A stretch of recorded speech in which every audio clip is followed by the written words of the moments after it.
Absolutely. Hello and welcome to another interview. This is Lona. Lona and I met a bazillion years ago. We used to we still follow each other on Instagram. And I knew she was an ex-witness, and then she became my client after a couple of years, and that was 2 years ago at this point. And we remain friends to this day. And when I started interviewing ex-witnesses, Lona's story is really special, and she was only a witness for like less than a year. You were baptized. And I was like, your story is so special that I think, and so interesting, I think it'd be great for you to share. So if you can go all the way back to your childhood and talk about your diverse background and talk a little bit about your childhood. Sure. So my mom came from Japan, and she met my dad over here. And so I was, a happy little accident that was definitely not planned. And she was not a witness at that time. And my dad, he's never really been religious either. He's not much of an organized religion kind of person. But my mom, one of the things when she came over here was she did try so many different churches. And here is Michigan. Here is Michigan. Yes, Michigan. Yeah. So she went to like a Catholic church for a while, and then she went to Presbyterian, and then like a non-denominational place. And then she ended up at a Lutheran church for a while because of my stepdad, who later came into the picture because my parents separated.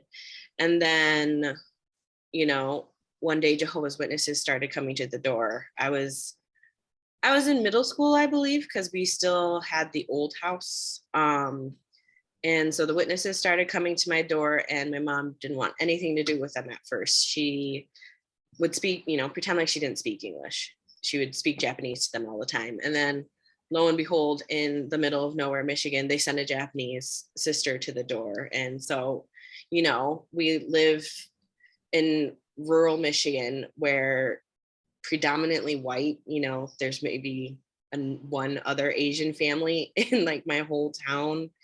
Very, very, very little diversity. So it was a really big moment for my mom to have someone Japanese come to her door, so a lot of it when it first started was such just a feeling of home and family because of that, because we've never had that before. So. And how old were you when this lady came to your door? Probably, gosh, must have been like 11. No, not 11 or 12. That's not what it was. Probably when I was like 13. Okay. Yeah. So, and then at this point you were living with? Yes. Yep. So living with your dad. I believe I don't remember like the specific details because I was trying to move in with my dad just because my mom always had such anger issues growing up. Just both my parents did.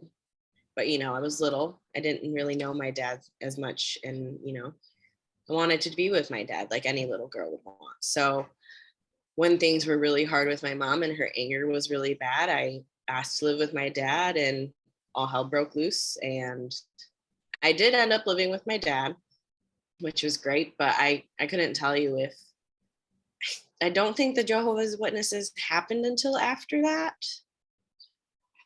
Maybe they started talking to her then and I just wasn't aware about it, which is all definitely possible since I wasn't living there. But I do remember them coming to the old house before my mom and my stepdad rebuilt their current home. So. Okay. So you were in between all of that. And what was your thoughts when your mom became a witness? Like, did you were still so young, but was your mom talking about it with you? Sort of. It was more like she would just bring me around like the study groups and stuff and like the get-togethers that the sisters would have, primarily the Japanese ones as well. Because so at this point you were living in rural Michigan, and I take it there was like no Japanese people in your area, and now you're seeing a Japanese kind of family, and you're like, this is really cool, because it's not like your mom's family was living in Michigan. So you had that sense of family with these Japanese family. And I know that you actually got pretty close to this family. So can you talk about that a little bit? yeah, we got really, really close, spending all of our extra time together. When I was at my mom's house on the weekends, I remember I would do my Bible study with one of the sisters, and she was older than me. She wasn't like my age or anything, but the sister that my mom studied with had 2 daughters, and I studied with one of them. And I just remembered studying with her on the weekends, and like I just really loved being with her because it was like having a big sister. I finally had someone to like who gets being Japanese and American, like who got it and like understood being in the middle of nowhere of Michigan and being so different than everybody else. So it was really nice to have that. And I remember feeling like just really happy that they were all around and that I finally had like a functional family, because my family on either side has never been functional. So it was really nice. And I remember, not wanting it to end. And then Chieko got sick. She had colon cancer. So after she passed away, both of her daughters moved away.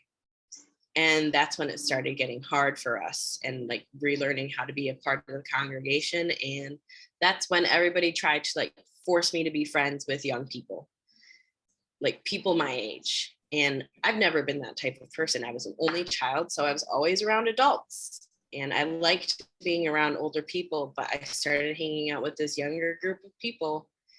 Then they were all younger than me, at least by 3 years. There wasn't really people my age, coming in to learn about the truth and being in college and finishing high school. Like no one was, at that stage.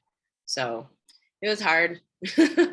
It was a lot of compromising on my So behalf. you were hanging around with these young kids. I take it they were all American. That was the only Japanese family that was in the congregation that you were studying with.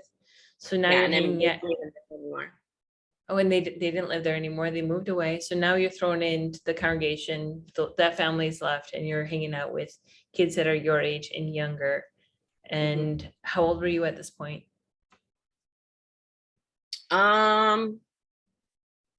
I would say like between 19, 20, maybe even 18 to 20. Okay. And then I know you got baptized. So can you talk about the situational reason why you got baptized? I mean, you were going to the meeting, so it was like, and you were studying, so was it just a natural progression to get baptized? Did you have any Yeah, pressure from your mom or the congregation to get baptized? everyone. Okay. Everyone. When are you gonna get baptized, Lana? Are you gonna get baptized, Lana? She's gonna be one of us soon. Like everywhere, and I obviously did it for my mom because we've always had such a tough relationship, and even maybe part of it for myself, because I do remember, I don't know if I ever told my mom this either. I remember thinking to myself, I want to be a witness and I hope she doesn't, because I wanted to be a part of that family and I didn't want her to ruin it. Wow. So I think that was also part of the reason why I got baptized. But obviously my mom's approval and just like I wanted to please everybody. I wanted everybody to include me. I didn't want to be excluded anymore. So like being baptized put you right in there. So I did. Exactly. I So when you, and after so you got early. baptized, did you feel like you got your mom's approval? I think for a little bit, I think I knew she was really proud of me.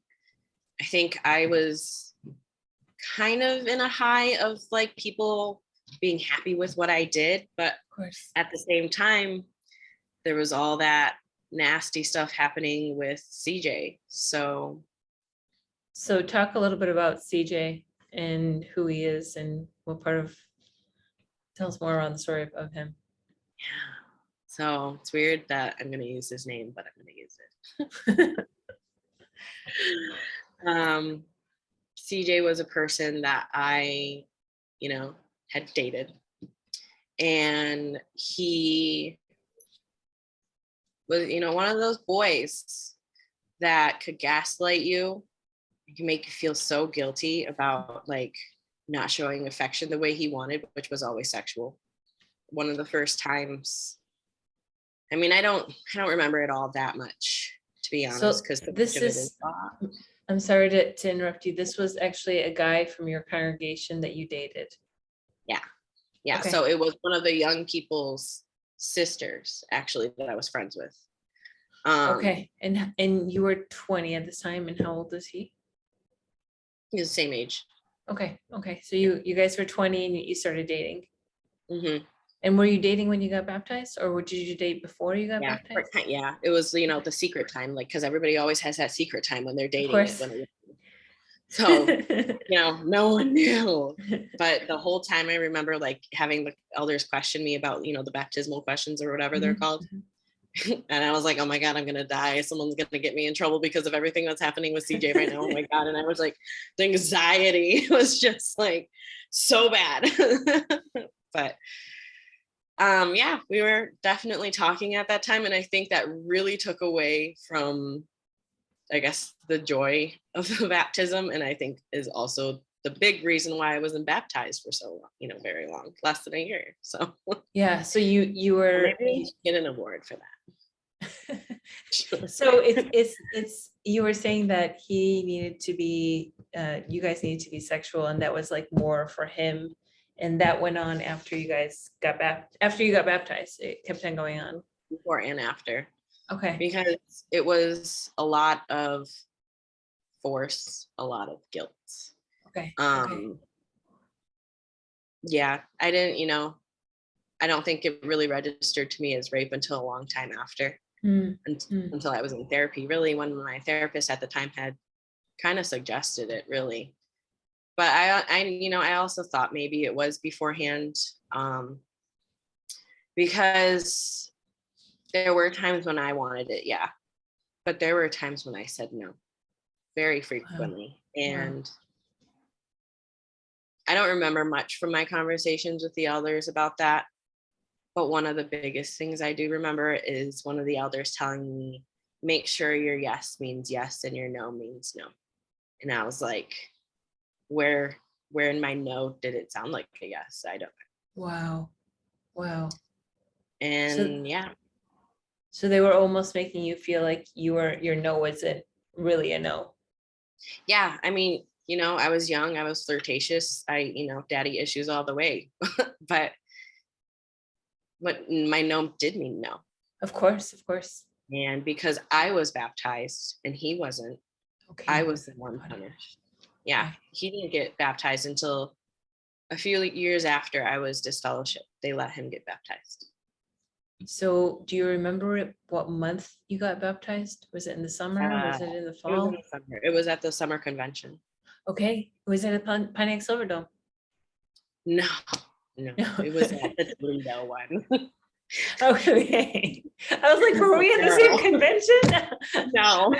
I wasn't sure. I mean, I know we live very, very far apart in Michigan, but still, I wasn't sure.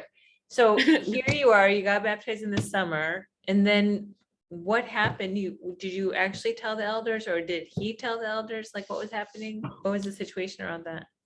I think it was kind of mutual. We both said something because okay. I wanted to just fix it and just end it all. And I'm like, there's just no reason. Like, let's just end it.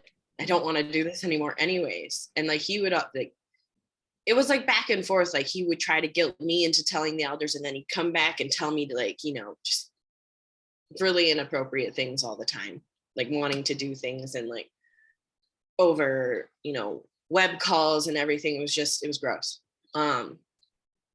On both ends, so I know.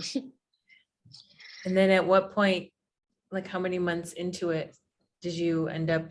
I have no idea. I couldn't tell you. Talking to the elders and then getting disfellowship. So you got baptized in the summer. It wasn't that much longer. I obviously can't give you a timeline. I really don't remember. It was less than a year though, right? It was less than a year for sure. It can't have been that long after I was disfellowshipped after I was baptized, because the reasoning behind my disfellowshipping was because I moved in with my boyfriend, who is not CJ, a different person. Which that came about because, everything happened with CJ. I was mentally, I don't think I was there, to be honest with you, like at all. I think I was just kind of coasting through life because I was working. I was going to college full time. I was doing like 18 credits, which is a lot. And I mean, a lot of people average like 12, maybe. And, I was doing that, and then everything was going on with CJ. And then my mom, she, we've talked about it since then, surprisingly, in one of my angry rages. Wow.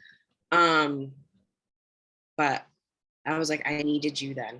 And she forced me to essentially leave the house. Wow. She threatened to, because I wasn't home. She wanted me home all the time. I was 20, and she gave me a curfew at 10 p.m. when the other young people in the congregation had, they were years younger than me, and they had a curfew of midnight. So she was just, overbearing. Yeah. Yeah. And I didn't want to be there. I didn't want to be home. And this guy was giving me attention at school. He had his own place. Didn't have to be home. And I didn't, I tried to live with someone else besides him at first. I didn't want to move in with him. It was like 2 months into a relationship. It was only okay because he wasn't even paying rent. So I was like, I'm not going to have to pay rent. Wow. It's the only way I could go out, which, was terrible. I feel bad for saying that. It's not that I didn't care about him, but he was my out. I couldn't live with my dad. He was going through his divorce with my stepmom, because she was cheating on him, and he's a heavy alcoholic. And then that was a whole mess. And then he didn't have Wi-Fi. He was like over an hour away from school. That wasn't an option. And then one of the Japanese sisters reached out to me and asked me if I wanted to live with them for a little while. And, I didn't want to do that. I barely knew them. Like, I knew them, but I didn't really know them. And I'm young. That didn't make me feel comfortable. Tried to live with one of my friends at college, but she didn't have the space. She already had like 2-3 roommates. So yeah, I ended up living with Sean. And it's not like it was my first choice. But because of that decision, that's what made them decide to disfellowship me. So, yeah. Wow. And after you got disfellowshipped, what happened? Were you trying to get back into the meetings, or did you just live with him and decide, like, I don't want to go back to the meetings? And what was your mom? Meetings for a really long time. Okay. And what was your mom saying after you started living with Sean? Marry him. She said to marry him. Marry him. And yeah, wow. She never cared who it was. Wow. Marry him. Go to the courthouse and get married so you can come back and be with us. Wow. Okay. She did that. I think after one of my recitals or something. Okay. What would you say to her? I'm not marrying him. I'm not going to marry him. No. So, that's all she kept telling me to do. Wow. And then at what point, or did you actually ever went back to the Kingdom Hall, or after that, did you just decide you didn't want to do this? Times. Okay. I definitely did try. I think my mom wrote up the letter for me to be reinstated, and I signed it and turned it in. Okay. Was I going to the meetings consistently? No. I did have a meeting with them once about everything, I think, because my stepmom brought it up actually the other day, and I totally forgot. I forgot she even knew that I did this. But I had a meeting with them about getting reinstated, but it didn't, it didn't end up going very well, because I was like, y'all are hypocritical. Like, I called them out on a lot of things, and that did not sit well with them. So, so I did try a few times. Yeah. Not within the last 6 years have I really tried, I would say. I do log into the Zoom meetings now, but it's not like I pay attention to them.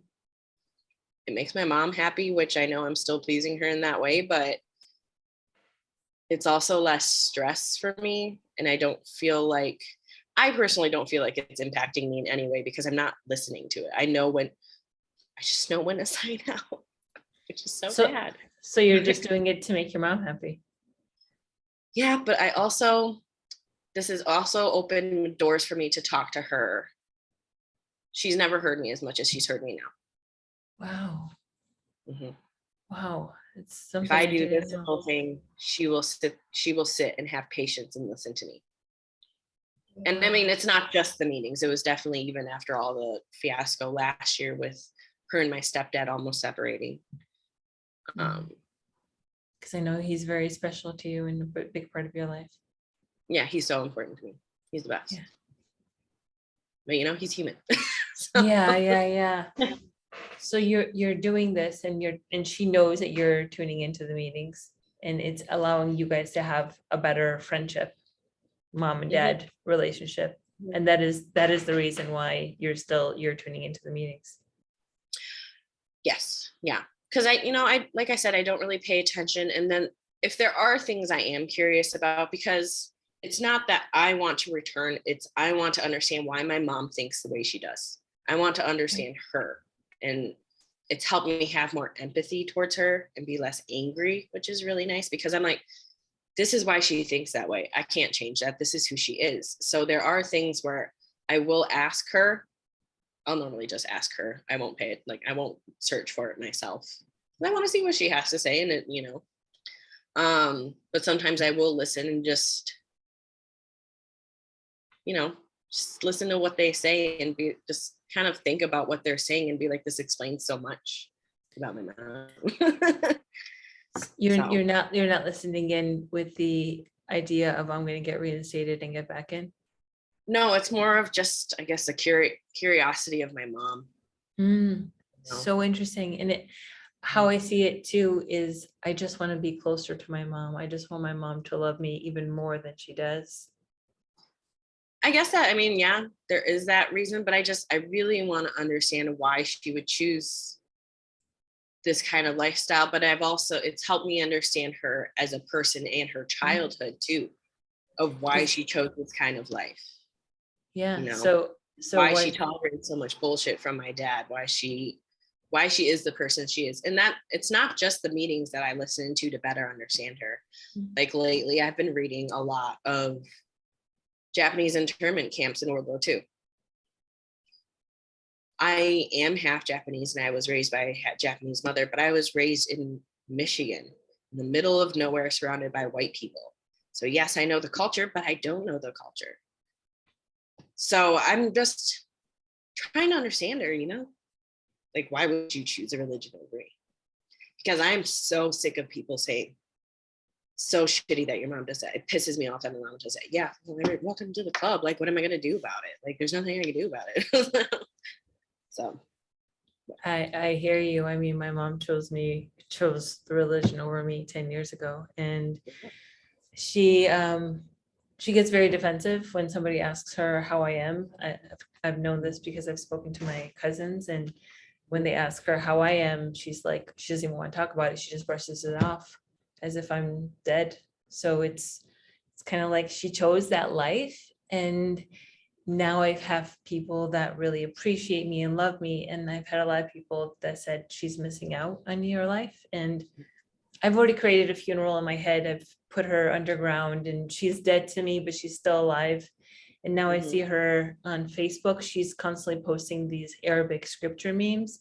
And I don't even feel, she's like a stranger to me. I look at her face and I just don't even recognize her anymore. She's a stranger. I haven't had a real face-to-face conversation with her in 10 years. Even when I was going to Michigan to visit my family, she would ignore me. She would just ignore me as if I was a ghost in the room.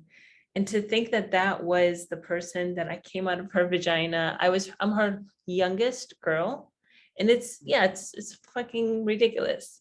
So the reason why people choose the religion over family is like, wow. It's a lot. It's a lot. And at the end of the day, now that you're analyzing your mom and really diving deep into the religion, why do you feel that your mom chose the religion over you at some point?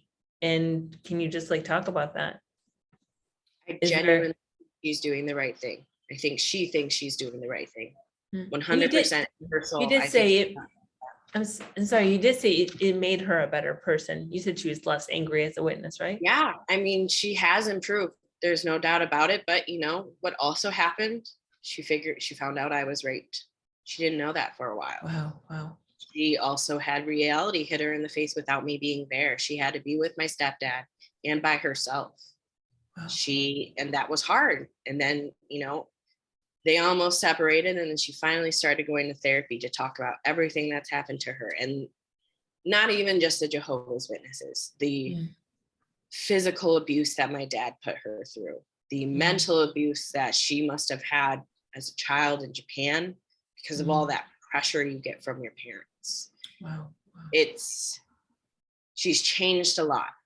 And I also know that she's changed because of my actions, because I haven't really refused to be myself. It's been hard. And yes, there's still times that I try to please my mother, but I told her I like who I am and you don't really know me. And I'm like, I have been with my partner for almost 7 years now. It's way more than so many witnesses can say. Absolutely. I've worked great jobs. Yeah. I'm a good person. Yeah. And because of that, she's definitely started to change. That's beautiful. And what I've understood is the fact that your stepdad is such an incredible person and such a big part of your life. It sounds like he's even made her a better person as well, which really helps the situation. Yeah. How long have they been together? Oh, it's been a while, at least 20 years. 20 years. Wow. That's a lot. And what was his idea? What was his thought when you became a witness and started going to the meetings with your mom? I honestly don't know. Okay. Because he saw it all, didn't he? He did. And what does he think? I do remember him saying, when I was getting older, a lot of times he would just try to give me and my mom space because I don't think he knew how to handle a teenage girl, which is fine. I get it. I was a lot. But what teenage girl is it? So, yeah. But, he was also going to the meetings and studying too. And I think he also did it because I kept peace within the family. Made my mom happy, and it made her shut up enough for him to not have to deal with the nagging. Yeah. Wow. So was he going to the meetings with the idea of becoming a Jehovah's Witness, or was it just to keep the peace? Never. He's always made it clear to every single person in that congregation he has no plan on being a brother. And it pisses them off. They get so frustrated with him and annoyed because he does everything besides go out in service. He goes to the Wednesday meetings and the Sunday meetings for the most part. Wednesdays, he doesn't go to as often, but he's going at least 80% of the time. Wow. Still now. Yeah. Wow. Yeah. That's wild. He's always been a religious person. Okay. So it's not like scriptures in the Bible and stuff are unfamiliar with him. He went to a Christian school when, all throughout, I think except high school. So always a Christian school. So I don't think he really disagrees with a lot of things. I think because of my disfellowshipping is also the big reason why he refuses to get baptized. Of course. But he's even asked me to come back before too, just so we can be a family. Not because of the religion, but because of the family thing. Because it would just be easier, in his mind for the most part. Do you honestly think that if you got reinstated, you would be one big happy family? No, absolutely not. Absolutely not. No. Mm-mm. No, I think it's like a fairy tale kind of thing that people have in their mind. Like, if I get reinstated, everything's going to be great. Yeah, it's definitely my mom's. Because that's been our biggest conversation since day one of her trying to get me reinstated. I was like, and you're not going to be pressuring me like you always did. You're still doing it. You're still pressuring me. You're still doing it. It was just repeat conversation after repeat conversation. Wow. And how often are you tuning into the meeting? Are you tuning in twice a week? No, not always. I forget a lot of the time. I'll be honest. Okay. Like she'll text me 20 minutes beforehand and like she always, always, always sends me the watchtower. I've never once opened it. I just do the thumb, on the phone where you can just thumbs up. Yeah. And then sometimes I forget because like I'll start cooking or cleaning or like talking to Aaron because he just got home. Like, it's not my biggest priority. I just learned something new about you, Lana, that you do this all. Your mom sends you a 20-minute advance of the meeting so you can tune in, and Yeah. you tune in for your mom. Like Yeah. I give you so much credit. That's kind of like the whole theme of this interview was how much you do for your mom's acceptance. And Mhm. it's at the end of the day, we're constantly trying to win one of our parents' acceptance, whether it's our mom or dad. And if we get either one of them, some people do it till their dying day. And the fact that you're still doing it for your mom is like, wow. And it's like she gives a little bit, but then you give a little bit. So but it's not all the way. And then if you do get reinstated, it's still not going to be all the way. So it's like at least I think I've never actually talked to anybody that just tunes into the meeting to appease a parent member and you don't have the intention of getting reinstated, and you live a completely quote unquote worldly life between you and I. Like you are not even close to being a Jehovah's Witness standard. So you're literally just turning on this. But the elders, I mean, they might know now if they ever see this video, but and my mom's not telling them that. So they think I'm tuning in every time. And so like my mom will tell me, if you and Aaron get married, the elders will reinstate you so quickly because of how good you've been. I'm like, what do you mean how good I've been? It's like if I turn on the TV to clean the house and not pay attention to, that's the level of importance it has for me. So. Wow. That's insane. Yeah. Wow.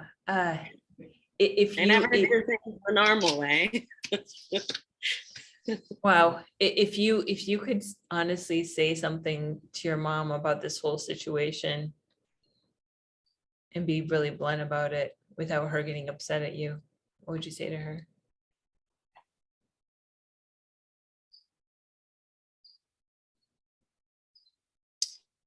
I don't know.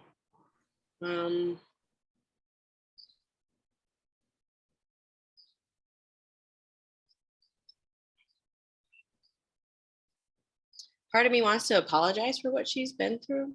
To have gotten her to the point that she's kind of lost her critical thinking. I think she still has it in there, but I think this is hard for me to think of because I've said a lot of it already to her. Because, I think unlike, especially you, I've had multiple opportunities to tell her how I feel. Because when my grandma was sick in Japan, it was a business situation, so I was allowed to go with her. Right. And that's when she found out about my rape. And I have said a lot of things to her since then. Because there were so many times where I just didn't want to be here anymore. I just didn't see the point. What was the point of having no one? Because I lost everyone. Right. Right. Even my dad and my stepmom, they're not witnesses, but during that divorce, it was so messy. It was at the same time as everything. Right. Lost everyone, even my stepdad's family, because they don't keep in touch. Because my other grandma passed away at the same time too, around the same time. And so because she passed away, they didn't stay in touch. So I lost everybody. Yeah. And it was so fast because it's not like I was a witness for that long. Yeah.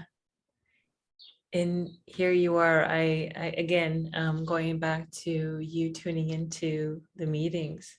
Yeah. This is like 100% supported on my end, because I see you really just trying to hold on to that last bit of whatever you have with your mom.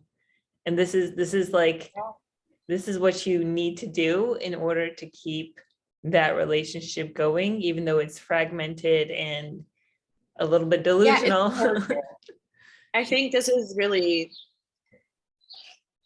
something that I talked about with my therapist, but I feel like even without the witnesses, if she never met the witnesses, I feel like this is the amount of a relationship that I would have wanted with her, which is sad, but that's how she was growing up before I was a witness. She was always mad. Which I get. She'd been through a lot, but it wasn't my responsibility to save her from a new country, from, loneliness. Yeah. So here you are trying to save yourself from loneliness, and you have Aaron, and you're still you live not so much of a country life in Michigan, but you do live in a more suburban life, and you have this beautiful dog, and now you're having this beautiful opportunity to work for yourself. And I feel like you're so much more calmer than when we worked together a while ago, and everything it seems to be going well. I think it's so interesting that your stepdad doesn't want to be a witness, but he's going to tell the meetings. So it seems like your mom has a way of just getting people to do exactly what she wants them to do. Yes. Yep. So we've all figured out how to deal with that. And I think that's also part of the Japanese culture too. Mm-hmm. Now that I've been reading more about just Japanese people in general. Mm-hmm. But we're doing it to not only survive, but like, why create more stress for ourselves is kind of how I feel. Because I have no attachment to these meetings. I have no attachment to these people in the meeting. It's white noise for me. Mm-hmm. But if I can know that when my mom passes, I don't feel angry with her, because I get why she chose what she did, and that's fine. But I will also choose my own life, just as she's always done. She came to the States on her choice. She decided to be a single mom. She didn't go back to Japan. She did what she wanted to do. So like, I only learned it from her. So I'm going to be who I am, and she can be who she wants to be. Yeah. That's all we could do at the end of the day. And I said this in a couple of posts I've done, like, my mom chose her happiness and I've chosen mine, and I have to respect her. If she feels that she wants to choose the religion over me, I have to respect that. Because even if I get back into the religion, we wouldn't have a relationship. It would just be distorted, and I'm not even like not even 0.00000000001% even. Like, I would never do what you're doing. So I give you credit, Lona, like big time. Wait, you don't want that Zoom link though? I'm just kidding. Are you kidding me? I would be raising my hand and giving the most bluntest, ridiculous comments. Oh my gosh. I would be, you're frozen too. So I guess you're still talking. Yeah. I would be tuning into the meetings and giving the most bluntest comments ever, and they would be so rude and it would be ridiculous. So people would be like so offended by the fact that that's why I don't turn up the volume. I turn it down. Oh my God. It's muted the entire time, because there are ways to do that in Zoom. Don't worry. Jeez, I give you so much credit. Yeah. It really doesn't bother me. Wow. I give you, like I said, and I think it doesn't bother you because you're trying so hard to win your mom's acceptance, and I see it in you so much. So I want to honor that. I really want to honor that. And like I said, I give you so much credit for that, because you are doing a lot more than I'm doing. So I think it's a beautiful thing that you're doing that, to keep on trying to get something from your mom, and it's working for you. So we have to honor people for whatever is working for them, and it's working for you. So it's not like, I would definitely not call you physically out and mentally in or anything. You're completely out, but you're just fucking, like you said, it's white noise. It's white noise. Yeah. You're just tuning in for tuning in, which is so interesting. it's keeping the peace, and it's giving me, I won't regret my relationship with her if she does pass. You know, I get it. I understand. not that she's dying, not that she's sick right now. No. She's very healthy. The Yes, reality yes, of life.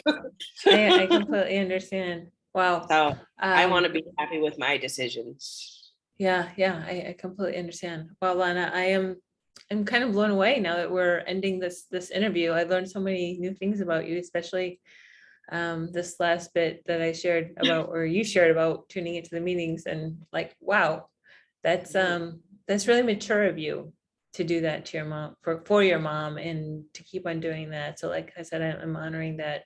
It's a beautiful thing that you're doing to do that. That means your mom is means a lot to you. So yeah. Would you like to add anything to this last part of the interview? Would you like to do you have any like last statements for somebody? What would you tell yourself after you got disfellowshipped? What kind of message would you have for somebody who had just disfellowshipped? Or who's struggling to in that in between space of trying to win their parents' love and approval?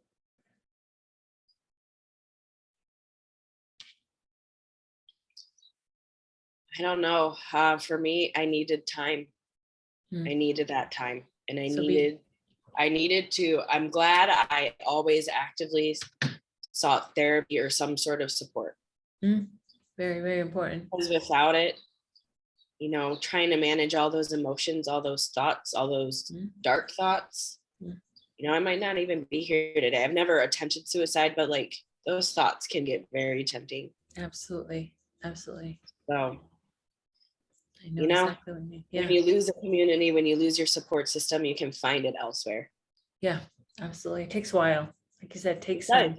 Be patient. I'm almost 10 years. Am I 10 years disfellowship now? I don't know. I'm close. And I feel like I'm finally feeling supported and, feeling like who I'm supposed to be. Mm-hmm. That's beautiful. I'm so happy for you, Lona. Thank you for sharing your story. It means a lot. And I shared a lot. I didn't know what was going to come out, but it all came out. I am, as Ben calls me, I am the human can opener. So we've done a great job, Lana. Thank you so much. And thank you to everyone who is watching. We will end the recording now.